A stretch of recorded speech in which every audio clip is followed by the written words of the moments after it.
بسم اللہ الرحمن الرحیم، السلام علیکم۔ تو کیسے ہیں میرے تمام فرینڈس؟ امید کرتی ہوں کہ سب بالکل خیریت سے ہوں گے۔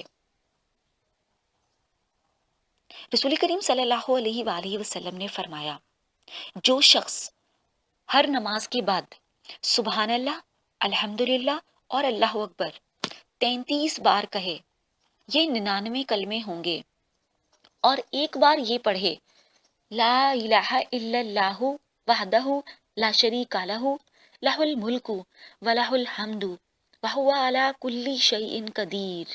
ترجمہ: اللہ کے علاوہ کوئی بھی عبادت کے لائق نہیں، وہ اکیلا ہے، اس کا کوئی شریک نہیں، اسی کی سلطنت ہے اور اسی کے لیے سب تعریف ہے، اور وہ ہر چیز پر قادر ہے۔ یہ پڑھنے والے کے تمام گناہ بخش دیے جاتے ہیں، اگرچہ سمندر کی جھاگ کے برابر ہی کیوں نہ ہو۔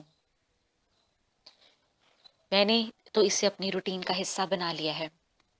کوشش کیجئے کہ ہر نماز کے بعد آپ بھی اسے اپنی روٹین میں شامل کر لیجئے۔ اس میسج کو ضرور شیئر کیجئے، اپنے دوستوں اور پیاروں کو ضرور بتائیے کہ وہ کتنے آسان ایک چھوٹے سے عمل کے ذریعے سے سمندر کی جھاگ کے برابر گناہوں سے نجات حاصل کر سکتے ہیں۔ اسٹے بلیس، اسٹے اسمائل، اللہ حافظ۔